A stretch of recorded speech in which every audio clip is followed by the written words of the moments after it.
আফগানিস্তানের বিপক্ষে তৃতীয় ওয়ানডেতে খোদ অধিনায়ককে পায়নি বাংলাদেশ। তবে নাজমুল হোসেন শান্তকে মাঠে দেখার অপেক্ষাটা হচ্ছে আরও দীর্ঘ। শুধু আফগান সিরিজই নয়, ওয়েস্ট ইন্ডিজের বিপক্ষে টেস্ট সিরিজেও খেলা হচ্ছে না দলের অন্যতম সেরাই ব্যাটারের। এমনকি গোটা ওয়েস্ট ইন্ডিজ সফরেই খেলা না খেলা ঝুলছে যদি কিন্তু সুতোয়। শারজায় আফগানিস্তানের বিপক্ষে দ্বিতীয় ওয়ানডেতে ব্যাট করার সময় কুচকির চোটের শিকার হন শান্ত। চোট নিয়ে বেশিক্ষণ ব্যাট করতে পারেননি। ৭৬ রানের মাথায় আউট হয়ে ফেরেন সাজঘরে। এরপর ফিল্ডিংয়ের সময়ও চোট মাথা চাড়া দিয়ে ওঠে। বাধ্য হয়ে মাঠ ছেড়ে চলে যান। বাকি সময় দলের অধিনায়কের দায়িত্ব পালন করেন মেহেদী হাসান মিরাজ। তৃতীয় ওয়ানডেতেও তিনিই ছিলেন দলের নেতৃত্বে।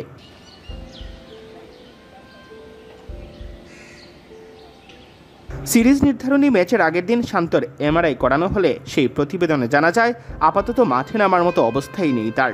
কুচকির চোট মোটামুটি গুরুতর হওয়ায় সেরে উঠতে অনেকটাই সময় লাগবে।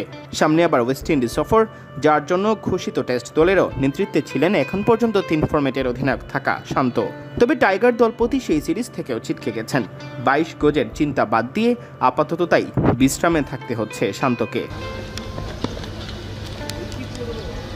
বিসিবি চিকিৎসক দেবাশিস চৌধুরী জানিয়েছেন শান্তর বাম কুচকিতে গ্রেড 2 স্ট্রেইন আছে। এখন তাকে বিশ্রাম ও পুনর্বাসনের মধ্যেই থাকতে হবে। ওয়েস্ট ইন্ডিজের বিপক্ষে টেস্ট সিরিজেও তাকে পাওয়া যাবে না। ২ সপ্তাহ পর শারীরিক অবস্থা পর্যবেক্ষণ করে নেওয়া হবে সিদ্ধান্ত। তাই দলের সাথে ওয়েস্ট ইন্ডিজে না গিয়ে ফেরত আসবেন দেশে।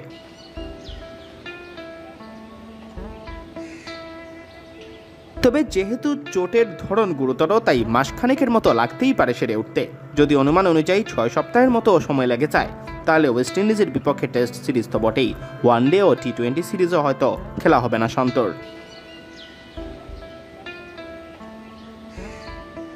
নাজমুল হোসেন শান্তর অনুপস্থিতিতে আফগানিস্তান সিরিজের শেষ ম্যাচে দলকে নেতৃত্ব দিয়েছেন মেহেদী হাসান মিরাজ। ওয়েস্ট ইন্ডিজের বিপক্ষে টেস্ট সিরিজের দলেও তিনি আছেন সহ অধিনায়কের ভূমিকায়। পেতে পারেন সাদা বলের সিরিজের ভারপ্রাপ্ত অধিনায়কের দায়িত্ব। যদিও ওয়ানডে ও টি-20 সিরিজের স্কোয়াড এখনও ঘোষণা করেনি বাংলাদেশ ক্রিকেট বোর্ড।